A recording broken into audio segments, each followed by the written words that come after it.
Ayan po. Lahat po ng bata po makikidala po sa children's room. Lahat po ng hindi bata, mag-stay po dito. Ayan. Meron po tayong upuan po dito sa unahan. Parehas po. Bakante pa. Sige po, find your seat po na po. Upo muna po kayong lahat. Ayan. Wait lang po natin ang iba na makaupo po. Pwede po ba natin palakpakan si Lord? Grabe na to. Sabihin mo sa katabi mo, masaya ako, nandito ka. Wala namang sinabi sa katabi. Isa pa nga po, sabihin mo, masaya ako, nandito ka. Sabihin mo sa nasa likod, masaya ako, nandito ka. Sumagot ba? Praise God. Kamusta po kayong lahat?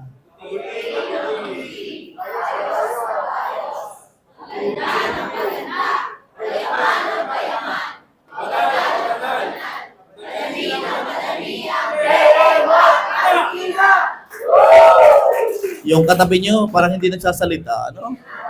Sayang naman. Sige nga po, pwede po ba tayong tumayo lahat? Sige. Umanap ka ng partner. Mas maganda yung hindi mo muna kakilala. Yung ibang tao naman, ibang tao. Yung hindi mo pa kilala. Ayan. Dapat may partner ka ha. Sa halip na ang sasabihin nyo po ay ako, ang sasabihin mo ay ikaw. Ano? Ikaw ay, yan, ikaw. Huwag mo na sasabihin yung padami ng padami ha. Mahirap yan. Okay? Start. 1, 2, 3, go! Paayos ng paayos.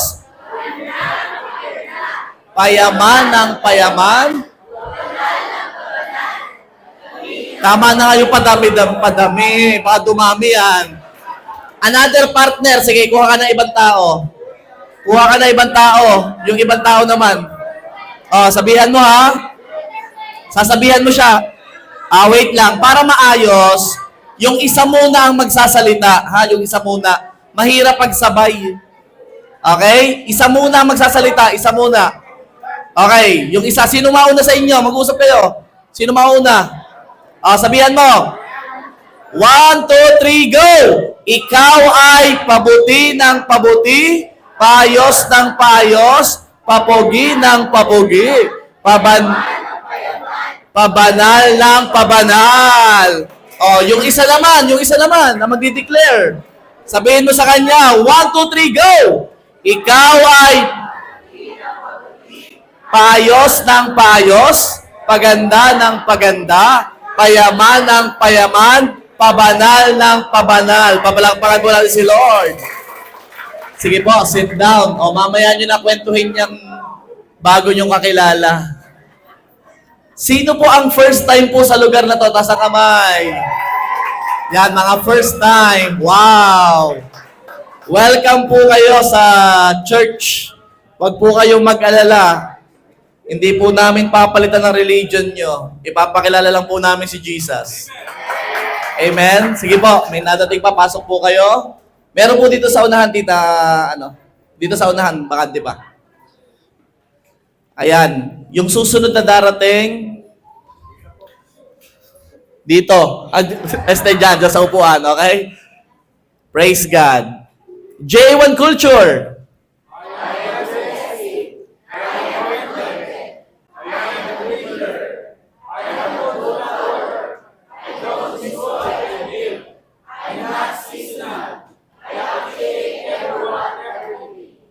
I'm part of something big. I'm in partnership with Christ. I'm not extreme. Amen. Palakpakan po natin si Jesus. Handa na po ba kayo makinig? So, wag niyo munang kakausapin ng inyong katabi kasi mahirap pagsabayin ng dalawa. Nakikinig habang dumadaldal. Mahirap po yan. Okay? So, makinig na lang po muna tayo. Last Sunday po, ang title po ng share ko po sa inyo ay Go to the Great City. Kaya po ngayon po, ito po ang part 2. Go to the Great City Part 2. Sa part 2 na po. Sa hindi po nakapanood, nakarating last Sunday, hindi po napanood yung part 1, meron po tayo sa YouTube. Panoorin nyo na lamang po, okay? Sige po, let's start. Pinag-usapan po natin last Sunday, how to go to the great city. Pag sinabing how to go to the great city, it means how to walk with the ultimate plan of God in your life. Paano mo lalakaran ang napakagandang plano ni Lord sa buhay mo. Yun ang usapan po natin last Sunday. At number 1, do not go to the opposite direction. Ano? Parang si Jonah ang pinag-usapan natin dito. Sino po nakakilala kay Jonah? Yan, siya po yung kinain ng malaking isda. Kasi pumunta siya sa opposite direction. Okay? At paano po malalaman, Pastor, kapag nasa opposite direction? Pinag-usapan din po natin last Sunday. Letter A, when disobedience brings disorder. Ibig sabihin yung mga nagaganap ay hindi ayos. May kaguluhan, may problema. Yan, mukhang disorder talaga. Wrong direction. Letter B, when you are asleep to spiritual responsibility. Kapag ang ginagawa mo ay nalilimutan mo na si Lord, hindi ka na nakakapag-pray, hindi ka na nakakapakinig ng word, malamang-lamang nasa opposite direction po kayo. And letter C, when other people talk about the right direction, may mga tao na nagsasabi sa'yo, meron nang nagpapaalala, ikaw lang hindi masyadong nakikinig. Ano? At kapag hindi nakinig, pupunta tayo sa letter D, when God arranges a great fish to bring you back. Ano po yung great fish? I declare hindi naman malaking problema para bumalik ka. Ano? I pray na hindi malaking problema para maalala mo si Lord. Ano? Sana yung great fish, isa lang experience na masasabi mong, Lord, salamat. Ako'y iningatan mo. Okay, Lord, naalala kita. Ayan. And number 2, how to go to the great city. Number 2, obey now. Hindi bukas, ngayon na. Sabi mo sa katabi mo, ngayon na. Sumunod ka ngayon na. Ngayon na. Alright. So, ituloy po natin yung story. Last Sunday. Ituloy natin. Ito na nga po. Itinapo na nga po si Jonah sa karagatan at kinain po siya ng malaking isda. At sa loob ng tiyan ng isda ay siya po ay nagpray at sinabi ni Jonah na gusto niya nang sumunod. Ayan ha? Gusto nang sumunod. Nag-obey na si Jonah. At ano po ang nangyari? Jonah chapter 3 verse 4. Nagpasimulang pumasok si Jonas sa lungsod na may isang araw na lakarin ang layo. Ay, napakalayo po pala ng Nineve. 1 day na lakarin. At siya'y sumigaw, 40 araw pa at ang Nineve ay mawawasak. Ilan daw pong araw? Sino sabing 4? 40 days. 40 days mawawasak yung Nineve. Isang napakalaking lugar. At ano po ang nangyari? Verse 5. At ang mga mamamayan ng Nineve ay sumampalataya sa Diyos. Great fish nga. Anong great fish? Great disaster. Salamat sa great disaster. Bakit? Bumabalik kay Lord. Salamat sa mga pangyayari ng buhay na naaalala mo si Lord. Thank you. Ito na nangyari. Sila'y nagpahayag ng ayuno or nag-fasting at nagsuot ng damit sako. Yan. Mula sa pinakadakila sa kanila hanggang sa pinakahamak sa kanila. In short, lahat ng tao sa Nineve ay nag-prayer and fasting at the same time ay nanalangin at lahat po'y humingi ng tawad kay Lord. Verse 6. Nang ang balita ay dumating sa hari ng Nineve, siya'y tumindig sa kanyang trono. Hinubad niya ang kanyang balabal, nagbalot siya ng damit sako at naupo sa mga abo. In short, yung hari bumaba sa pwesto at sumama sa fasting, sa prayer and fasting ng mga tao. Verse 7. Gumawa siya ng pahayag at ipinalathala sa buong Nineve. Sa utos ng hari at kanyang mga maharlikang tao, huwag tumikim ng anuman ang tao, ni hayop man, ang bakahan, ni kawan man. Huwag silang kakain, ni iinom man ng tubig. Imagine, yung buong bansa po nila ay nag-declare na bawal kumain at bawal uminom. Sabi mo sa katabi mo, kaya mo ba yon? Hindi kakain, hindi iinom. So, ang nangyari talaga, nagkaroon ng prayer and fasting ang buong Nineve. At ano po ang nangyari? Eto na, maganda nangyari. Verse 8, kundi magbalot ng damit sako ang tao at hayop at dumaing ng taimtim sa Diyos upang talikuran ng bawat isang kanyang kasamaan. Kasi napakamasama po ng Nineve. Kung ano-ano pong ginagawa nilang kasalanan. Kaya pinapunta po doon si Prophet Jonah para warningan ang bansang yon. At sasabihin ay, wawasakin ko ang bansang yan kung hindi kayo titigil sa inyong ginagawa. Kaya po ang buong bansa ay nag-prayer and fasting, humihingi ng tawad kay Lord. Eto na nangyari. Verse 9. Nasa verse 9 na nga ba ako? Verse 9. Sino ang nakakaalam? Maaaring umatras at magbago ng isip ang Diyos at tumalikod sa kanyang nagniningas na galit upang tayo huwag mamatay. Sabi ito ng hari. So ito na ang nangyari. Ito ang ginawa ng mga tao sa Nineve nung nalamang wawasakin ang bansa nila. Ano?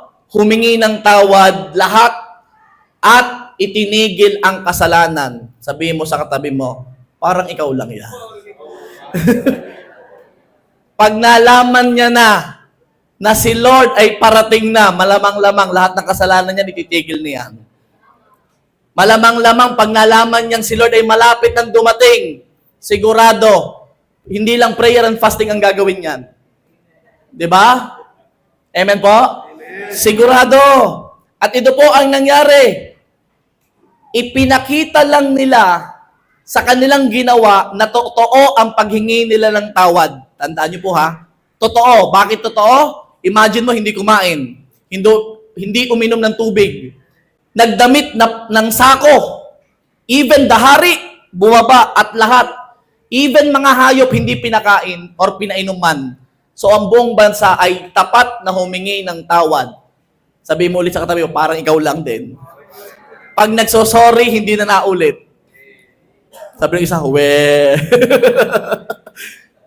humingi ng sorry, humingi ng tawad, ano po ang nangyari? So, makukuhanan po natin to ng lesson. Anong lesson? So, how to go to the great city? Paano lakaran ang ultimate plan ng Diyos? Number 3, repent truthfully before God. Napakahirap pong pumunta sa ultimate plan ni God kung merong hadlang. Ano bang hadlang yan? Walang iba kundi kasalanan. Ay, tahimik yung katabi mo. Mukhang may iniisip na kasalanan. Kagabi lang. Kanina lang. Anong kasalanan ginawa niyan? Yan ang hahadlang para marating mo yung ultimate plan ni Lord. Kaya dapat, ngayon pa lang, gumaya ka sa mga taga Nineve. Anong ginawa? Humingi ng tawad. Truthfully. May mga nahingi ng tawad, Lord, sorry. Tapos mamaya, ayan na naman. Lord, patawad. Tapos mamaya, ayan na naman. Hindi ganun ang paghingi ng tawad. Ang paghingi ng tawad dapat truthfully. Yan, sabi ko na kay nanay dapat talagang gustong-gusto niya talaga at bukal daw sa kalooban, sabi ni nanay. Ang paghingi ng tawad ay isang malaking biyaya sa totoo lang. Isang malaking biyaya na parang i-recognize na siya ay makasalanan. Doon pa lang sa paghingi ng tawad, it is a recognition na alam niya na ang ginagawa niya ay kasalanan. So, biyaya na yun. Kasi may mga tao, patuloy pa rin yung ginagawa yun at hindi humingi ng tawad. Kaya kung ikaw ay humihingi ng tawad, mamaya hingi ka ng tawad, at na-recognize mo yon, praise God. Na-recognize mo na kasalanan yon. Kasi yung iba, hindi na nahingi ng tawad, puro kasalanan ginagawa, pero hindi man lang nare-realize na kasalanan na palang ginagawa niya. Kaya yung recognition pala ng kasalanan, praise God, malaking biyaya na.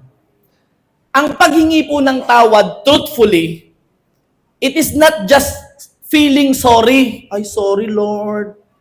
Hindi po yun sorry lang. It is a change of heart, mind, and direction. and turns away from sin. Yan po ang paghingi ng tawad. Hindi, sorry lang, oh Lord, patawad. Ang paghingi ng tawad ay pagtalikod sa kasalanan. Tatandaan niyo po yan. Sabi nung nakaupo dyan, parang si pastor ay nagsisermon. Sinasadya ko po. Talagang dapat talikuran ng kasalanan. Sa totoo lang, pag pinagpatuloy ang kasalanan, ikaw ang talo. Sa bandang huli, ikaw. Kaya be careful. Hindi lang ito, sorry Lord, or Lord patawad. Ito ay sincere na paghingi ng tawad sa Diyos na willing iwan ng kasalanan at pagdesisyonan na hindi na ito babalikan pa. Can I hear an amen? Amen. Andyan ba kayo?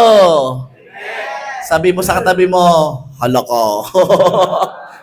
Pag di ka humingi ng tawad, tatandaan mo, mahirap marating ang ultimate plan ni God kapag may kasalanan. Tumatagal. Pastor, ibig sabihin nun, gagawin ko din yung ginawa ng taga Nineve? Hindi kakain, hindi iinom, hihingi ng tawad, magpapakababa ako, ganun pa gagawin ko. No. Sa ngayon po, hindi natin kailangan gawin ang ginawa ng mga tao doon. Dahil noon ay wala pang Jesus na nagbayad ng kasalanan. So iba na ang labanan ngayon. Ano pong gagawin ko, Pastor? Dahil sa panahong ngayon, tapos na ang pagbabayad ng kasalanan ng Panginoong Hesus. Ang gagawin natin ay lalapit tayo ng may katapangan sa trono ng biyaya at hihingi ka ng tawad sa Diyos. At pag humingi ka ng tawad, ibig sabihin nun, nagdi-decision ka ng hindi na yon babalikan pa. Andyan ba kayo? Pag humingi ka ng tawad, wala nang babalikan pang kasalanan kasi naihingi na ng tawad, gumaya sa taga Nineve, truthfully humingi ng tawad. Okay? Hindi po ito yung nakasanayan nating, Lord, sorry, mamaya ulit ha. Lord, sorry, bukas ulit. Hindi ito yung may asawa ka na, ng chicks ka pa. Wala din dito. Wala tinatamaan dito, ha? At sasabihin mong, wife, sorry, bukas ulit. Pwede ba yun? Hindi pwede yun. Hindi yun pagre-repent truthfully. Ang pagre-repent truthfully, pag sinabi niyang sorry, di na uulit. Parang tahimik kayo.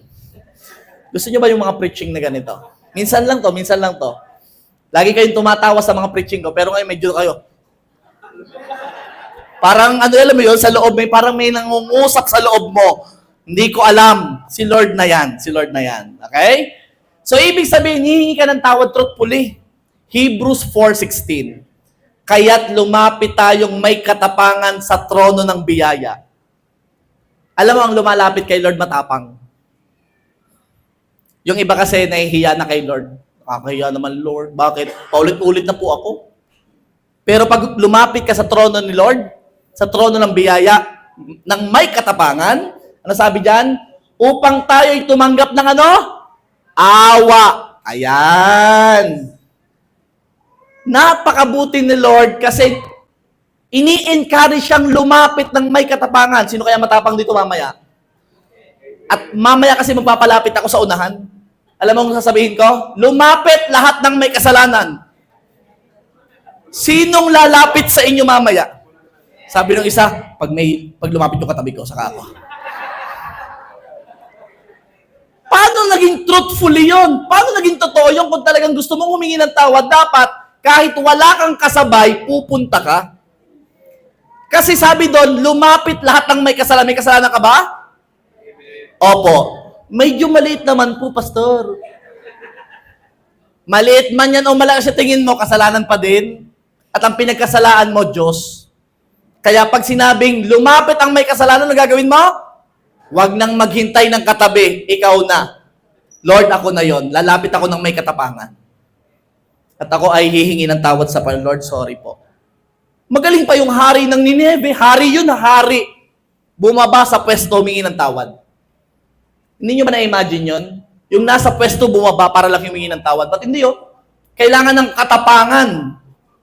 Lumapit ng may katapangan. Aaminin ang kasalanan. Alam mo, mamaya may A-group po tayo. Mamaya, pagmasdan nyo po yung tanong mamaya sa, yung sa bilog-bilog mamaya. Pagmasdan nyo number 1 na tanong. Maganda yung tanong na number 1. Huwag nyo kakalimutan po ha, yung number 1 na tanong. Kasi ang tanong doon, anong kasalanan? Oo, mahirap i-share yan. Abangan nyo yung question number 1. Hindi ko muna i-reveal, mamaya na. Okay? So, sino dito yung gustong humingi ng tawad kay Lord ng totoo? Mamaya tayo, mamaya ha. Ilan kaya dito yung lalapit ng totoo sa Panginoon at sasabihin niya, Lord, sorry talaga. Ayoko na yung balikan. O yung magsasabi lang ng sorry pero babalikan pa din. Lord, isusuko ko na. Alin. Ito. Ano yan? Sigarilyong di maubos. Isusuko mo na talaga? Opo. Sure ka na? Opo. Pero pag uwi mo ng bahay, pagpasok mo pala ng pinto, naka-display. Marlboro. Ano gagawin mo doon? Tatanggalin mo na lahat yun kasi nagdesisyon ka na. Nahihinto. Sukdo lang ipasara mo yung tindahan na binibilan mo. Para lang huminto ka.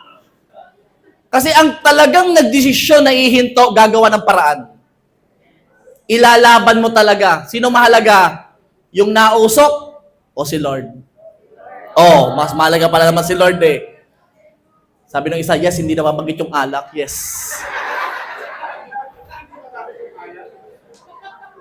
Pastor, kasalanan po ba pag-inom ng alak? Aba, ang daming Bible verse na nagsabing kasalanan ng pag-inom ng alak. At wala kang karapatang sirain ng katawan mo. Kaya mamaya, kung ihihingi mo ng tawad dyan kay Lord, lalapit ka sa trono ng biyaya, mamaya, dapat sigurado ka lang, ihinto mo na, kahit mag-aya ang iba. Pare! Lord! Kala ko, si Satanas hindi nagkatawang tao, pero may nagkatawang tao dito. May nagyayaya ako magkasala at sasabihin mo, pare, nagdesisyon na ako, hindi na ako iinom. Sorry, hindi na. Sabi mo sa katabi mo, parang ikaw yun talaga. Yan ha. At marami pang kasalanan kasama nito. Hindi lang yon. Meron kang ginagawa diyang mag-isa. Nakaalam mo'y walang nakakaalam. Tatandaan mo, lahat ng ginawa mong ikaw lang, alam ni Lord. Kaya mamaya hihingi ka ng tawad. Sino dito matapang? Ang matapang ay yung humihingi ng tawad. Tingnan natin mamaya ha. Lumapit lahat ng may kasalanan. Pag hindi ka lumapit, ako lalapit sa iyo. Hahawakan kita sa ulo at ipagpe-pray talaga kita. Ikaw! Pag hindi ka lumapit, ako na lalapit, ha? Kaya, nako, lumapit ka mamaya, ha? Pastor, bakit ako lalapit? Bakit kailangan kong lumapit sa Panginoon, humingi ng tawad? Ito yon. Acts chapter 3, verse 19. Kaya nga magsisi kayo. Ayan na. Magsisi kayo at magbalik loob upang mapawi ang inyong mga kasalanan. Pag lumapit ka sa Panginoon, humingi ka ng tawad, ang Panginoon ay tapat na patatawarin ka. Ang tawag ko sa kasalanan na yun ay walaan na lang, tapos na. Kasi yung 2,000 years ago, bayad na yun. At sisiguraduhin mo sa akin, lalakad ka na ng matuwid sa Panginoon. Alam mo ba ang pinakamasarap na buhay? Ang buhay na hindi kayo magkaaway ni Lord. Yung tutulog ka sa malambot na unan, at sasabihin mo, Lord, naipagtanggol kita ngayong araw na to. Hindi ako syumat. Ang sarap, ang lambot ng unan na yon, walang kapantay. Hindi yung paghiga mo ganyan, Lord, ito na nga, naliliyo ako.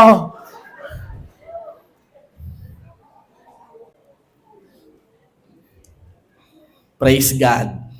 Sila po kayo sa mga example ko, ha? Yan po galing ang inyong pastor, ha? Kaya nai-preach ko na. Kayang ihinto. Kailangan walang hadlang habang tinatahak mo ang ultimate plan ng Diyos sa buhay mo. Kasi tumatagal ang journey, kahit pa nasa right direction ka na, kapag may mga hadlang tulad ng kasalanan. Tumatagal ang journey. Kaya kung may kasalanan pang itinatago, iniingatan at hindi pa din makawala, ihingi na ng tawad mamaya. Mamaya na. Sino nagsabing next week na lang? Mamaya na agad. Okay? Okay.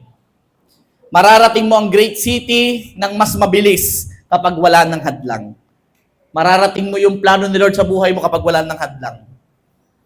Kaya mamaya lalapit tayo sa Panginoon. Isisik mo siya at hihingi ng biyaya na, Lord, samahan mo akong mapagtagumpayan ang kasalanan na ito.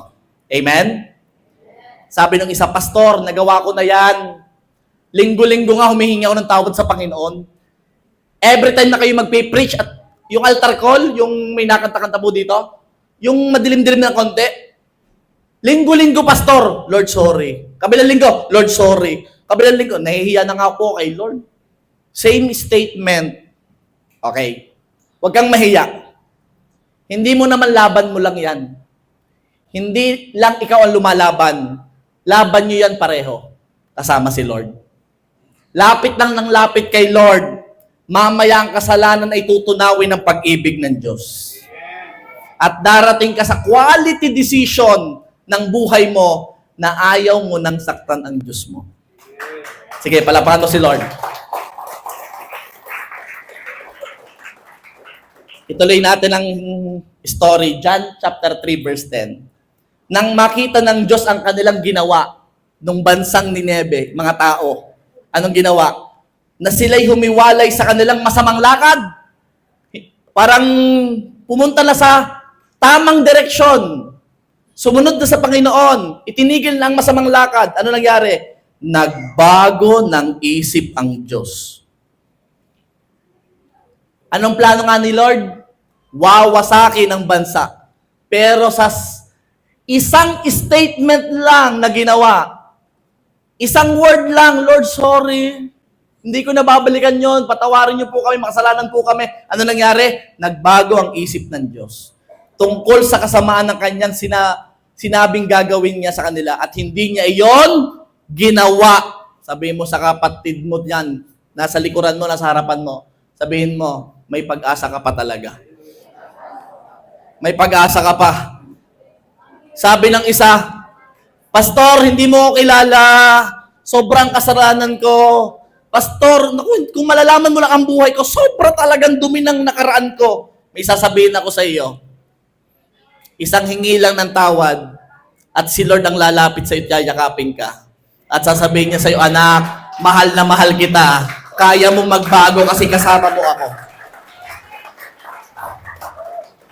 Kaya lapit lang ha. Huwag kang mahihiya. Ituloy natin ang story. Maganda to habang tumatagal, mas gumaganda. Alam niyo po ba, 2 Sunday po, ipinreach po natin ang buong book ng Jonah. No? Binasa natin ang buong book. Jonah chapter 4 verse 10. Ngunit iyon ay pinagdamdam ng labis ni Jonah at siya'y nagalit. Ayan na. Alam niyo naman ang story, no? Si Jonah, hindi pupuntang Nineve, pupunta sa opposite direction. Kasi nga, siya yung magsasabi na wawasakin yung Nineve, ay nung sinabi niyang wawasakin na kayo, ay hindi winasak. Kaya nagdamdam si Jonah. Sabi, Lord naman, sabi mo wawasakin mo. Bumalik-balik pa ako dito, tapos hindi naman. No. Nakita niyo yung nangyari kay Jonah? Ibinalik, ipinakain pa sa malaking isda, ipinupunta sa naglakad pa ng 1 day, papuntang Nineve, tapos pagdating doon, wawasakin kayo. Tapos nagbago ang isip ni Lord, sasabihin, hindi na wawasakin.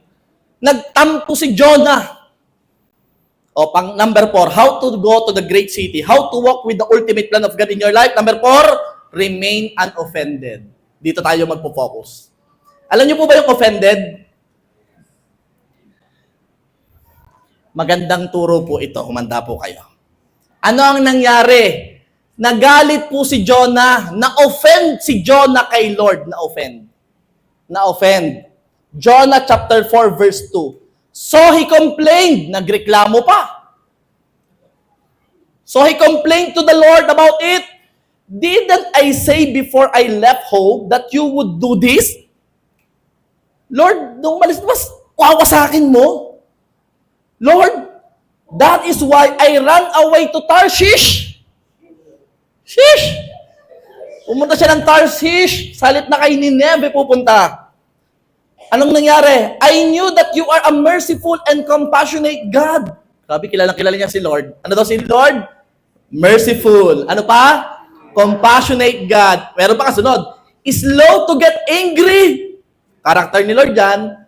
And filled with unfailing love. Kilala ni Jonah si Lord. Kilala niya. You are eager to turn back from destroying people. And pagdating sa verse 3, just kill me now. Oh, grabe ang tampo nito. Sinong ganito magtampo? Sabi ni Jonah, just kill me now. Patayin mo na ako, Lord, ngayon. Lord, I'd rather be dead than alive if what I predicted will not happen. Sino itong si Jonah ito? Challenge si Lord na patayin na lang siya. Hindi lang nasunod ang gusto ni Jonah, naging gano'n na si Jonah, na-offend, nagdamdam. Hindi ka makakarating sa ultimate plan ng Diyos sa buhay mo kung ikaw ay laging tampuhin. Sabihin mo ulit sa katabi mo, hindi ikaw yun, di ba? Hindi ikaw yun. Yung laging na-offend. Mamaya lalalim tayo dyan sa mga na-offend na yan, ha? Na-offend. Yung iba parang si Jonah, kapag di nasunod yung gusto, galit. Meron ba dito pag hindi nasunod yung gusto, galit? Wala din dito. Si Jonah lang. Si Jonah. Yung iba nagtatanong pa sa Diyos, bakit Lord? Sinisisi pa si Lord. Yung iba sinisisi si Lord. Yung iba patampo-tampo pa sa Diyos. Christian, para maganap ang ultimate plan ni Lord sa iyo, makarating sa great city, o kung naroon na ay magamit ni Lord ng matindi, remain unoffended. Pag sinabing remain unoffended, Pastor, ano yun? Nagiging kalmado ka kahit may mga umaatak sa iyo. Sino ditong kalmado ka kahit may umaatak sa iyo? Biyaya yan ni Lord kung ikay kalmado. Yung iba, konting atak lang. May narinig lang na ano, may narinig lang mas ka. Hello, Christian. Ang Kristiyano hindi madaling ma-offend. Kahit anong marinig mo. Okay? Nako. Ano pa? Nagiging kalmado kahit pa may sumisigaw na damdamin na nasaktan ako. Sinira ang pagkatao. Yan yung mga na-offend. Pinipiling hindi personalin ang mga bagay-bagay, yan yung remain unoffended. Pinipiling hindi personalin lahat ng bagay. Ito pa, yung remain unoffended, ito yung stay focused kay Lord kahit pa may panghusga ng iba. Stay focused kay Lord. Ikaw na may ganyan, pa-church, simba-simba ka pa ganyan ka naman. Ano ka? Focus pa rin ako kay Lord. Ako yung binabago ni Lord araw-araw. Yung iba, pa-church ganyan ka naman, ikaw din. Offended. Walang Kristiyanong ganyan. No? Wala. Ito pa. Yung remain unoffended, hindi ka nagpapadala sa nararamdaman mo. Pastor, sobrang na sila. Hayaan mo na. Hindi matatapos ang pinatulan mo ng isang Kristiyano ka at lalo kaya mo gang patulan na naroon ako. Sige nga, yung naroon ako, aawayin mo ka. Okay, awayin mo, sige. Papanoorin pa kita, kaya mong awayin. O, kita mo na, di mo rin makaya awayin. Pastor, ano ba yung offended? O, pag-usapan natin naman yung offended, yung kabaliktaran. Sa Tagalog, or Christian term, ang tawag po sa offended ay matisod or natisod. Alam niyo ba yung word na natisod? Usong-uso po yan sa mga Christian church, ang mga natisod. Bakit umalis sa church? Natisod. Alam niyo yung natisod? Na-offend. Sino ditong pwedeng biruin? Nabiro lang ako din ni Pastor. Sabi ni Pastor, ganyan pala yung pastor niya. Sinabi lang na mas pogi yung katabi niya, na-offend agad. Ang tawag doon, natisod. Ibig sabihin, umalis. Wala nung dito, no? Hindi ko nga alam kung bakit ko napipreach to eh. Ang tawag doon, natisod. Pag sinabi pong natisod, sila po yung nakaramdam ng negative sa feelings niya. Yan yung natisod or na-offend. Sila yung mga taong madamdamin. Wala nun dito. Hindi ko nga alam kung bakit ko nasulat ang outline na ito. Ito to, matampuhin. Huwag kang titingin sa katabi, huwag kang magkakamali. Baka ma-offend, baka ma-offend. Magagalitin! Alam mo kung bakit magagalitin yan? Lagi na-offend. Kung bakit may linya na yan dito, may linya na. Alam mo kung bakit magagalitin? Laging na-offend. Lahat na lang nakikita niya, mukhang galit-galit. Offended. Offended. Kaya kung ikaw ay Kristiyano, na ganyan, pero wala naman dito ng ano. Wala. Dapat yung tagalabas ang pumasok dito. Wala. Ito pa, maiinisin. Sino dito yung mga mag-asawa? Lagi kayo naiinis ng asawa mo. Sinasadya niya yon kasi naiinis ka. Pero kung hindi ka naiinis, titigilan ka na niya. Ito pa, nagtatanim ng sama ng loob. Ang dami-daming pinipreach ng pagtatanim dito, sama ng loob pa eh. Pwede namang giving, magtanim. Ba't sama ng loob pa ang tinatanim mo? Yan yung mga na-offend, nagtatanim ng sama ng loob. Ito maganda. Ito talaga hindi ito yung katabi mo. Siloso at silosa. Sa totoo lang, offended po ang siloso at silosa. Bakit? Yan lang, merong sino yan? Medyo na-hurt yung feelings niya. Kasi napapalitan na yung siya sa buhay mo. Dati-dati ako yung kasama mo. Tapos ngayon, nakakita ka na ng bagong friend siya na. Offended, offended. Walang Kristiyanong ganyan ha, walang Kristiyanong ganyan. Dati-dati tayo mahilig magkape-kape, tapos ngayon, iba na yung kasama mo? Offended, offended. Christian, kung gusto mong mapuntahan ang ultimate plan ng Diyos sa buhay mo, dapat hindi ka easily offended. Dapat lang. Ito pa, marami pa dito. Sinulat ko talaga lahat. Ito. Mainggitin. Bakit si Kuya meron yan? Ako'y wala. Inggit. O sasabihin mo naman, si Pastor, lagi na lang si Kuya Lods yung binabanggit sa pulpit. Hindi ba pwedeng mabanggit naman yung pangalan ko? Lagi na lang si RV. Hindi ba pwedeng ako naman? Ako? Offended. Diba? Offended yan. Ano pa? Ito pa.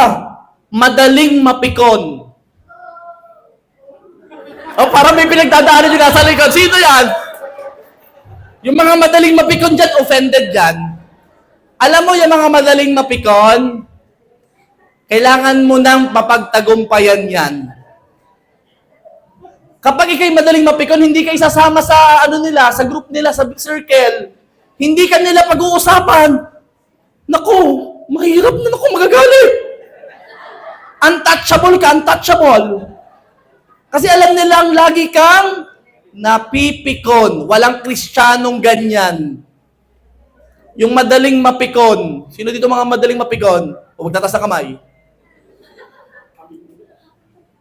Yung mga madaling mapikon dyan, kailangan mong pagtagumpayan na talaga yan. Alam mo, ang mundo, napakagaling mambuli. Nag-post ka lang ng maganda, may comment na pangit.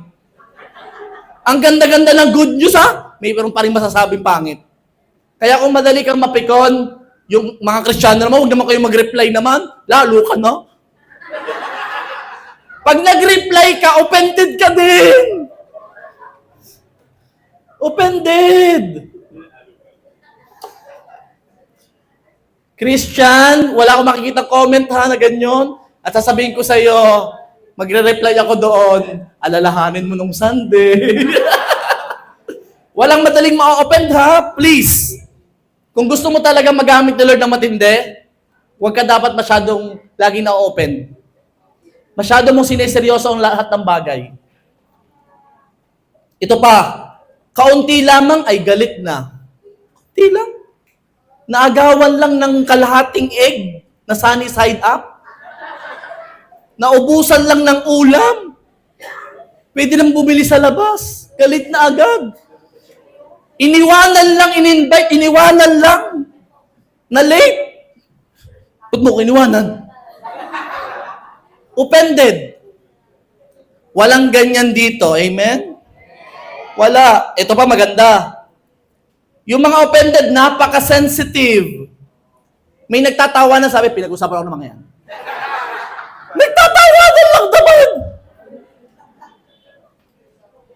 Para bang lahat na lang na nangyayari sa mundo umiikot sa'yo. Hello? Offended yung taong yon. Talagang meron siyang kakaiba sa puso niya. Kapatid, kung ganyan ka, mamaya lalapit ka kay Lord at sasabihin mo, Lord, biyayaan mo ako mapagtagumpayan ito.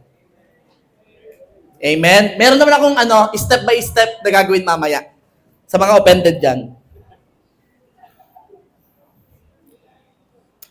Kung gusto mong marating ang great city, ang ultimate plan ng Diyos sa buhay mo, kailangan mapagtagumpayan mo talaga ito. Alam mo, manghinayang ka sa oras na nauubos sa walang katuturang pag-i-entertain ng sakit na iyong nararamdaman. Yung iba hindi naganti, pero pag uwi ng bahay, lagi mo ginawa sa akin yung mga yun. Napuyat ng kaiisip sa ginawa sa kanya. Hindi kayo offended. Tapos lahat na lang na makikita nun, lahat ay galit siya. Nakita yung pusa, pwede ka nga dyan.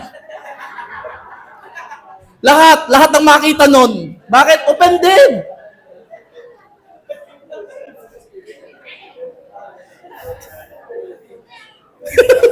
Wala namang ginagawa sa kanya yun. O kaya yung aso doon, ikisa ka pa.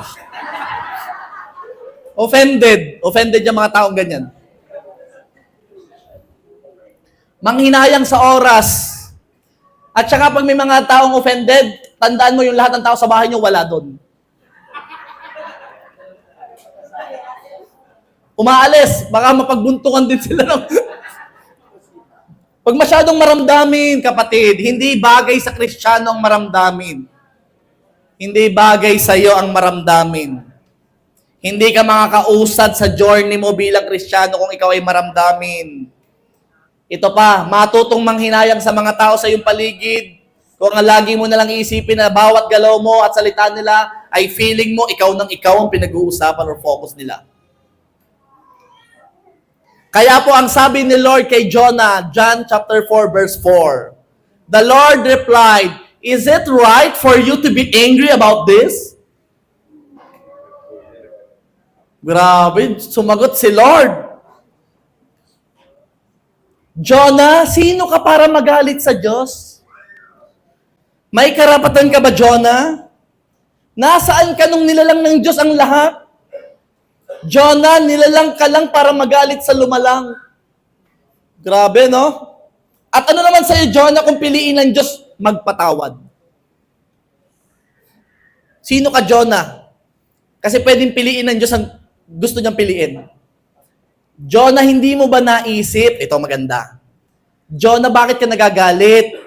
Hindi mo ba naisip na ikaw nga hindi sumunod pero binigyan ka pa ng chance ng Diyos? Pinakain ka nga sa malaking isda para bumalik doon sa pinapagawa niya. Binigyan ka nga ng chance, yung Nineve, hindi mo bigyan ng chance. Parang ikaw lang, galit na galit ka dyan sa kapitbahay mo. Sa iyong kapatid, dyan sa kakilala mo, galit na galit ka. Hindi ba pinatawad ka rin lang ni Lord? Bakit hindi mo naman papatawarin yung kapwa mo na yun lang naman ang ginawa sa iyo? Pastor, hindi mo wag mong lalaang-laangan yung masakit talaga. Masakit. Kapatid, pag nabuhay ka dyan sa sakit-sakit na yan, siya mamaya kat magkakasakit ka talaga.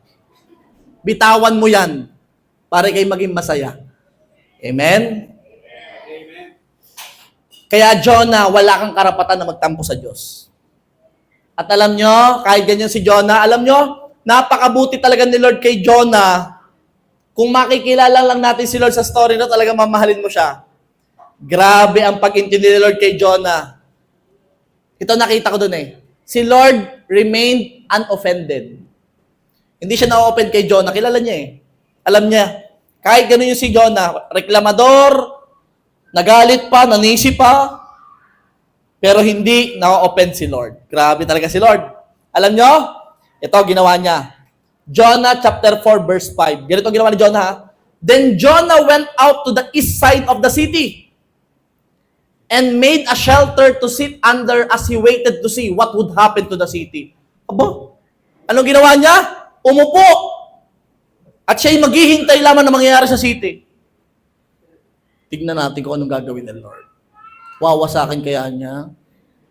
Pag hindi winasa, magtatampo ako. Yan. Ganyan na nangyari. Nagtampo na talaga si Jonah. Pumunta sa isang sulok. Sino yung mga nagtatampo na punta sa isang sulok? Sa east side. Mga tampururot. Yang matitiso din, hindi niya alam na nasa ultimate plan na siya ng Diyos, hindi pakita. Tandaan niyo po, nasaan na po si Jonah? Nasa Nineve na po siya. Naroon na sa plano ng Diyos, pero kahit naroon na, hindi pa rin niya kita. Anong kita niya? Ang kita niya ay ang sarili niyang nasaktan. Focus siya sa napakalaking self. Sayang. Andun na siya. Pero alam mo si Lord, hindi tumigil ng pagpapakita at pag-intindi kay Jonah.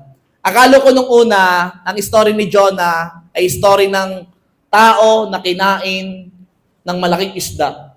Akala ko ang ipinrepair lang ni Lord ay yung malaking isda na kakain kay Jonah. Nagkamali ako. Pagdating ko sa verse 4, grabe talagang umibig si Lord. Pagdating nyo sa verse 6, Jonah chapter 4 verse 6, and the Lord God arranged for a leafy plant to grow there. Nakaupo siya naghihintay. Nag-arrange si Lord ng isang leafy plant to grow there. And soon it spread its broad leaves. So lumaki po yung halaman. Ano nangyari? Over Jonah's head, shading him from the sun. How sweet! How sweet ni Lord. Yung nagtampo, si Lord pa rin. Ang gumawa ng paraan para hindi mainitan si Jonah. This is his discomfort. Discomfort ay mainit eh. Eh si Lord nagpalago ng halaman sa likod, sa may ulunan niya, tapos nawala yung sinag ng araw. Grabe talaga ang pag-ibig ni Lord kay Jonah. Tampo ka? Sige. Magtampo ka pa, sige. Anong ginawa ni Jonah? Talaga si Jonah bulag. Yung mga tampo talaga laging bulag yan eh. Sa mga tao nagmamahal sa kanya. Yung mga laging offended, yan ay bulag sa mga tao nagmamahal sa kanya. Ito pa. Jonah was very grateful for the plan. Ano ba yan? Ano ba yan? Napaka-sweet ni Lord, nagkaroon ng comfort, pero tingnan mo, very grateful sa halaman, pero hindi grateful sa nag-arrange ng halaman. Grabe talaga. Bakit hindi kita tisod, offended? Merong mga Kristiyano, ito para sa mga matured Christian, may mga Christian very grateful sa one day, pero hindi sa nagbigay ng one day. Thank you, Lord, sa bahay at lupa. Thank you, Lord, sa sasakyan. Thank you, Lord, sa pera. Pero hindi sila nagbigay ng lahat ng yon. John, nakakapatid. Very grateful sa naging asawa. Thank you sa asawa kong pogi. How sweet. Pero hindi grateful sa nagbigay ng asawa. Si Lord ang nag-prepare ng magiging asawa mo. Si Lord ang nag-arrange. Diba? Kaya po kung meron mang blessing na dumating sa'yo, bago matuwa sa blessing, magpasalamat muna sa nag-arrange ng blessing. Walang iba kundi si Lord.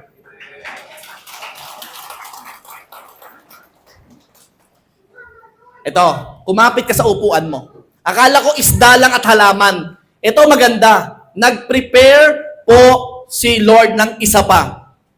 Jonah chapter 4 verse 7. But God also arranged for a worm. Akala ko kwento itong malaking isda, hindi pala ng uod. Ang kwento ni Jonah ay kwento ng uod. Naghanda daw si Lord ng worm. The next morning, at dawn, si Pastor Don, the worm ate through the stem of the plant, so it withered away.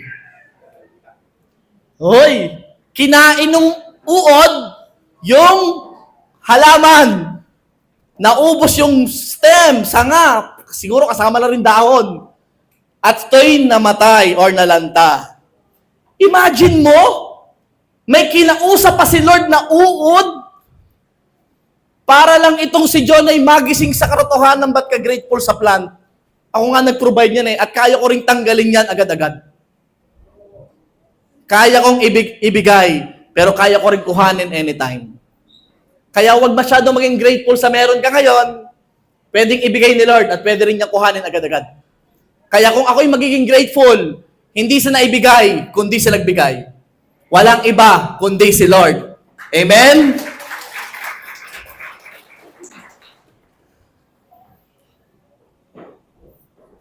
Grabe, nag-utos pa ng uod, no? I pray, wala nang utos sa si Lord na uod, at lalapit sa'yo.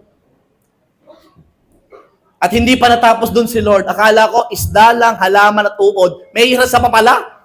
4 pala ito. Tignan mo yung next verse, verse 8. And as the sun grow hot, uminit na, nawala na yung halaman wala na yung nawala na yung protection ni Lord. Wala na Jonah, mainit na ulit. God arranged for a scorching east wind to blow Jonah. Isang napakalakas na hangin naman ang in-arrange ni Lord. Para bumalik lang sa una, no? Isang malakas na storm, ngayon malakas na hangin. The sun beat down on his head until he grew faint and wished to die. Grabe, tumalapot daw si Jonah, lakas ng hangin na yun, no? That is certainly better than living like this, he exclaimed. Talaga, hindi pa rin nagising sa katotohanan si Jonah. Hindi pa rin nahingi ng tawad kay Lord. Matigas pa din siya, matigas. Hindi ako hingi ng tawad. Mamaya, may mga ganyan mamaya Lumapit lahat sa una! Hindi ako hingi ng tawad. Lahat na may kasalanan, lapit sa una! Hindi ako. Wala akong kasalanan. Okay lang ako. Jonah ka, Jonah. Kaya pagdating po ng verse 9, eto na, ganda nito. Ngunit sinabi ng Diyos kay Jonas, mabuti ba ang ginagawa mo na magalit dahil sa halaman? Kinain yung halaman At yan yung sinabi, mabuti ang ginagawa ko na magalit hanggang sa kamatayan. Grabe talaga si Jonah. Diyos ang kausap ni Jonah dyan, Kaya yung nagsasabi na, Lord, wala kang pakialam sa akin. Jonah ka. Pinabayaan mo ko, Lord. Jonah ka. Hindi ka pinabayaan ni Lord, hindi mo lang makita kasi offended ka. Hindi ka pinabayaan. Naglaan ang Lord sa'yo ng halaman, pero hindi mo na-appreciate si Lord. Na-appreciate mo lang yung blessing, pero yung nagbigay ng blessing, hindi. Di ba? Kaya pagdating po ng Jonah 4:10-11, this is the last verses ng story ni Jonah. Putol po ang story na to. Walang chapter 5. Nabitin ako sa story, pero ang ganda.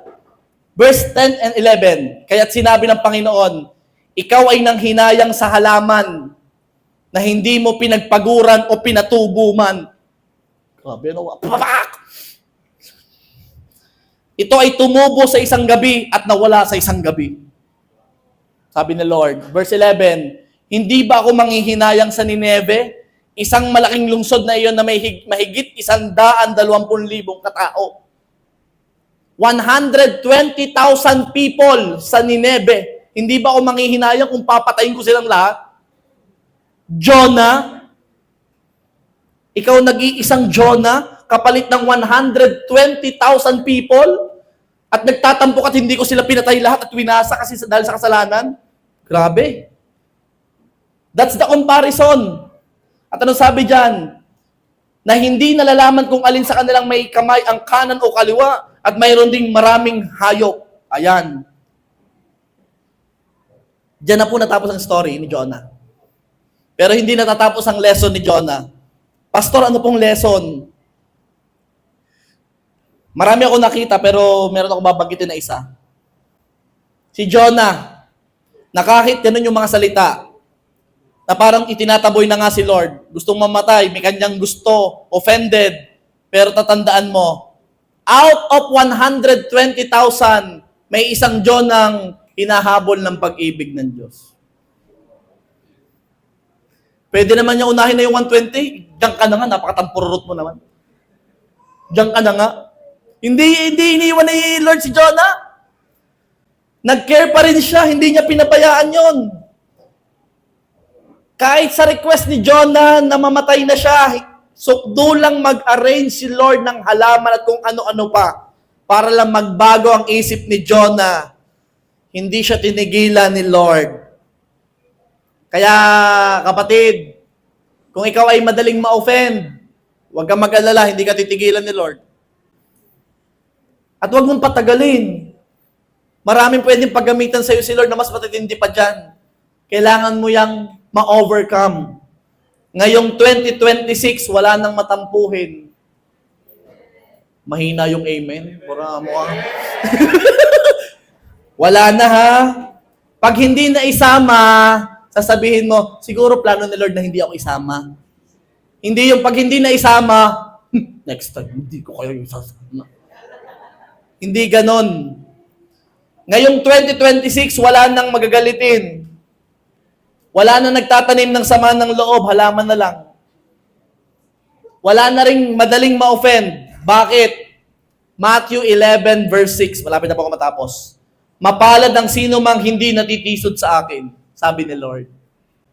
Mapalad kung hindi ka madaling matisod, hindi ka madaling ma-offend, napaka-bless mo. Pastor, ano po ang gagawin ko para hindi madaling ma-offend or matisod? Kasi na-offend po talaga ako, madaling ma-offend. Simpleng kwentuhan niya lang, mamaya, deep inside my heart, ano na po ako parang masakit po sa loob ko lagi. Ano pong gagawin ko para hindi ako madaling ma-offend? Ito ang para sa iyo. Ecclesiastes 7:21a. Chapter 7, verse 21a. Huwag ka rin namang makinig sa lahat ng mga salita na sinasabi ng mga tao. Anong gagawin para hindi ka madaling ma-offend? Huwag mong i-entertain lahat ng words ng kapwa mo. Huwag mong pakinggan lahat, lalo na yung negative things. Huwag mong pakinggan lahat, please lang. Lahat na in-evaluate mo. Tapos ang punot dulo ay, mamaya, nasaktan ako. Huwag mong entertain lahat. Ang entertain mo lahat ng positibong bagay na sinasabi sa'yo. Pastor, ayaw ko nga pakinggan pero napakinig ko pa din. Nasaktan lang naman ako. O sige, para doon sa mga napakinig pa din, huwag papasukin sa puso. Ilabas na agad sa nguso. Ano daw yun? Ulit. Kapag may napakinig ka, na alam mong nasaktan ka, napakinig mo na. Huwag mong papasukin sa puso, ilabas mo agad sa nguso. Ano pong ilalabas? Ang sasabihin mo ay, Lord, kayo na po ang bahala sa Kanya. O di na ilabas mo na sa nguso. Wala na sa puso. Pangit ka! Sa halip na sabihin mo, mas pangit ka, ang sasabihin mo ay, Lord, kayo na po bahala sa Kanya. Oh, malinis, maayos. Ano pa po ang pwede kong gawin, Pastor? Proverbs 19:11. O, dito na po ako matatapos sa verse na ito. Ang matinong pag-iisip ng tao sa galit ay nagpapabagal at kanyang kaluwalhatian na di pansinin ang kamalian. Ano daw gagawin para hindi ma-offend? Huwag mong pansinin. Huwag pansinin. Pag may sinabing pangit, huwag pansinin. Lahat na ipinansin mo kasi. Huwag pansinin. Kaya lalo nagpapapansin. Pinansin mo kasi. In conclusion, kung gusto mo makarating ng mabilis sa ultimate plan ng Diyos sa buhay mo, mag-repent truthfully kay God at mag-remain unoffended sa lahat na nangyayari sa buhay mo. Christian, ile-level up ka ni Lord sa service mo sa Kanya kapag hindi ka madaling ma-offend. Yan, nag-akyata na sila. Ano pong sabi ko po kanina? This Sunday, January 3rd Sunday of 2026, Kailangan na po tayong mag-level up. Medyo naedad na rin naman. At hindi po tayo design na magdala ng matitinding kasalanan. Design tayo para sa masayang buhay. Kasi si Jesus ay namatay noon para bayaran lahat ng kasalanan. Kaya kung may struggle ka pa sa kasalanan, dapat mapagtagumpayan mo na yan. Ang dami po ditong tao ngayon, hindi ko po alam kung saan kayo galing, hindi ko alam ang history nyo, pero ako'y naniniwala, meron kang isang kasalanan na habang ako'y nagpe-preach, alam kong kinakausap ka na ni Lord. Pwedeng na-attend ka lagi ng church, pero at the back of your mind, meron kang isang kasalanan na akala mo'y walang nakakaalam. Pero sasabihin ko sa'yo, may isang Diyos na nakakaalam. At may isang Diyos na hindi ka titigilan, maihinto mo lang yan. At I pray, dumating ka sa desisyon ng buhay mo na maihinto na agad yan. Pastor, ginawa ko po ang lahat. Yes, siguro ginawa mo na nga ang lahat, pero huwag kang mag-alala. Sa pagkakataong ito, isama mo si Lord para kayanin mo ang laban na yan. Hindi po ako magpapatayo ngayon. Kasi sabi ko sa kanina, ang matapang lang ang hihingi ng tawad sa Panginoon. Yung willing, hindi rin po tayong papatay ng ilaw, hayaan nating maliwanag.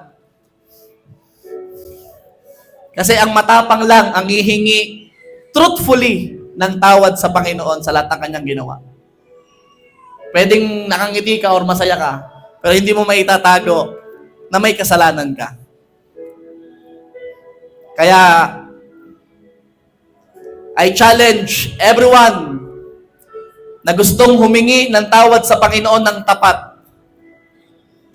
Ini-invite kita dito sa unahan. Tatayo ka dito sa unahan. Kay yuyo ko at pipikit.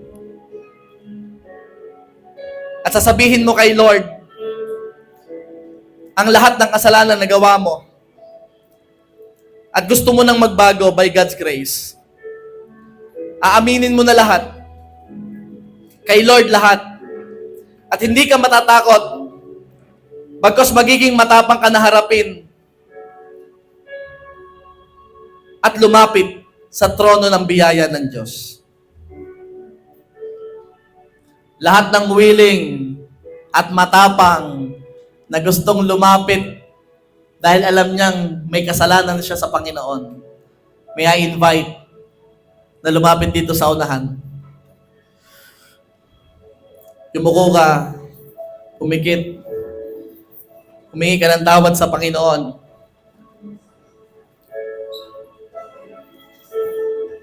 Ito na pagkakataon mo.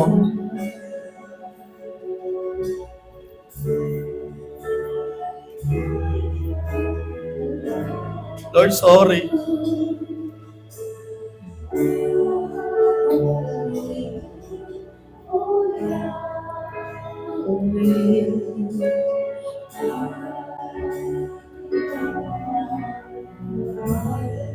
Sige, lapit sa Panginoon.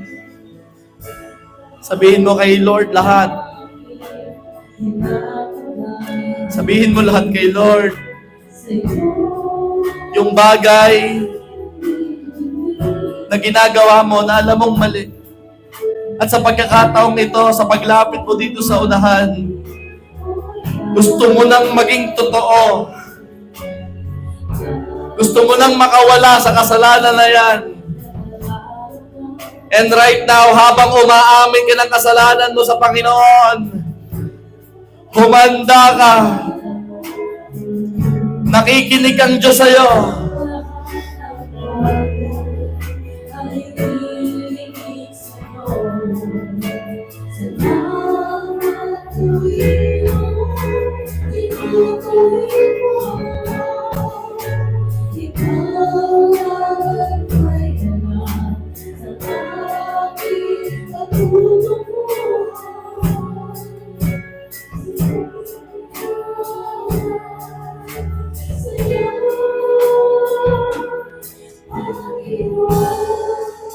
Father God, nandito po ang mga tao sa iyong harapan. humihingi ng tawad. Humihingi ng tawad kung naubuso nila kanilang katawan. Kung sobra silang humitit ng sigarilyo, labis na alak, Panginoon, drugs, shabu. Lord, kung meron silang nasasabi na masama, Panginoon, sila'y nagmumura, Panginoon, patawarin niyo po sila, Panginoon. Kung sila'y nag-iisip ng masama sa kanilang kapwa, nagtatanim ng sama ng loob, Lord, kung meron silang ginagawa, Panginoon, na hindi kalugod-lugod sa iyo, Lord. Lord, kung meron dito, nabubuhay sa kalaswaan. Lord, kung meron dito, magjowa pa lang sila, pero may ginagawa sila na hindi maganda, Panginoon. Kung meron dito, gamit ang kanyang cellphone ay may ginagawa kang masama. Nakakala mo, walang nakakaalam. Kung meron dito, sobrang pasaway ka sa magulang mo. Kung meron dito, hindi sumusunod sa magulang mo. Kung meron dito, hindi ka nagpapatawad. Kung meron dito, may galit sa kanyang tiyuhin, sa kanyang magulang, sa kanyang kapatid. Come on, church! This is the moment na hihingi ka ng tawad sa Panginoon. God is here. God is here at nakikinig ang Diyos sa iyo ngayong oras na to. Kaya humanda ka. Aminin mo ng lahat sa Panginoon ngayon. Sabihin mo lahat sa Panginoon ngayon.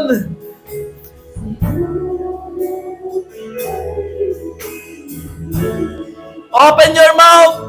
Open your mouth. Lumapit sa trono ng biyaya. Lumapit sa trono ng biyaya.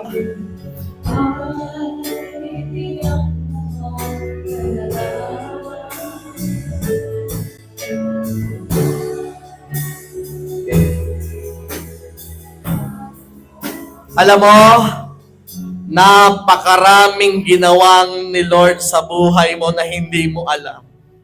Sobrang dami bago ka mapunta sa sitwasyong ito. Hindi mo alam mo, sobrang mahal ka ni Lord. At hindi ka niya tinitigilan hanggat lumapit ka sa Kanya. Sobrang mahalaga ka sa Panginoon. Kaya ngayong oras na to, yayakapin ka ng matindi ni Lord at sasabihin niya sa iyo, anak, mahal na mahal kita, hindi kita iiwan, hindi kita pababayaan. Come on! Come on! Come on! Lord, iparamdam mo sa iyong mga anak ang matinding pag-ibig mo sa kanila right now in the mighty name of Jesus. Touch! Touch the heart of your people! Touch! Touch!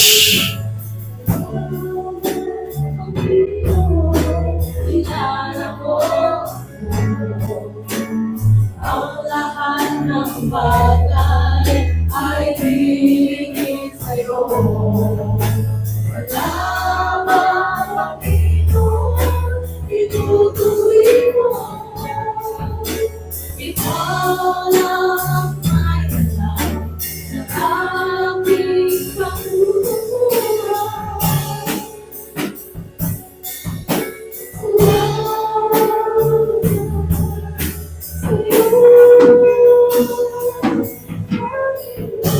Father God, at sa mga tao, Panginoon, na madaling ma-offend, magtampo, magalit, Panginoon, sensitive sila sa kanilang damdamin, Lord God. Right now, in the mighty name of Jesus, Lord, hindi namin ito tinatanggap. Hindi namin ito tinatanggap na madali kaming ma-offend. And right now, Lord, bigyan mo kami ng puso na hindi madaling magalit, hindi madaling ma-offend. Lord, bigyan mo kami ng kaisipan na hindi maisip ang negative thoughts, kundi maisip ang mga positive, Lord God. Lord, bigyan mo kami ng kaisipan na malinis, Panginoon, na hindi nag-iisip na masama sa ibang tao. And Lord God, I pray lahat ng tenga, lahat ng mata ng bawat isang narito, Lord God, cover this with your most precious blood. And Lord God, I declare, walang anumang bagay, Panginoon, ang makaka-offend sa kanila. Bagkos ibabaling nila ang kanilang focus sa iyo, Lord God. Magiging compassionate sila sa ibang tao. Lord, uunawain nila ang ibang tao, Panginoon. Lord, mamahalin nilang hindi ka mahal-mahal. Lord, dahil nagawa mo, kaya din namin, Panginoon. Lord God, marami pong salamat sa oras na to. Pwede po ba nating itaas ang ating mga kamay sa oras na to? Father God, ito ang mga kamay ng iyong anak na lumalapit ng may katapangan sa trono ng biyaya. And Father God, I declare, Lord, ipadala mo ang matinding pagpapala sa bawat isang naririto. Lord, kung anumang prayer ng bawat isa, Lord God, Lord, ibigay mo sa kanila right now in the mighty name of Jesus. Lord, makarating sila sa great city. Marating na yung great plan nila sa kanilang buhay. Lord, masunod ka nila sa kanilang buhay. And Lord, wala ni isa sa lugar na to ang masasayang ang buhay nila. In Jesus' name. In Jesus' name. And Lord God, thank you, Lord. Pwede bang pasalamatan mo si Lord sa oras na to? Habang inaawit mo tong kantang ito, come on, church! Salamat sa'yo, Panginoon.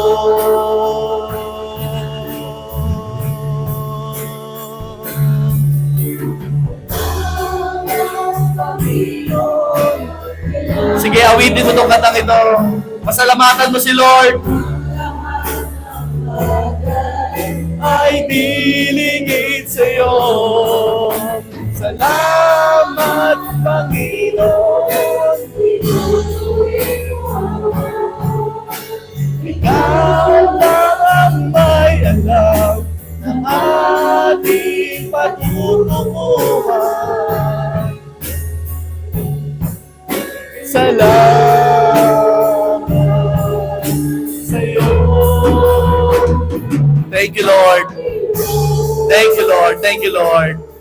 At sa oras mong ito, pwede ba lalaki sa lalaki, babae sa babae? Pwede mo bang yakapin yung katabi mo? Kung lalaki sa lalaki, pwede bang i-high five mo yan o kaya i-fist bump mo yan? Thank you, Lord God. Thank you, Lord God. Thank you, Lord God. Thank you, Lord God.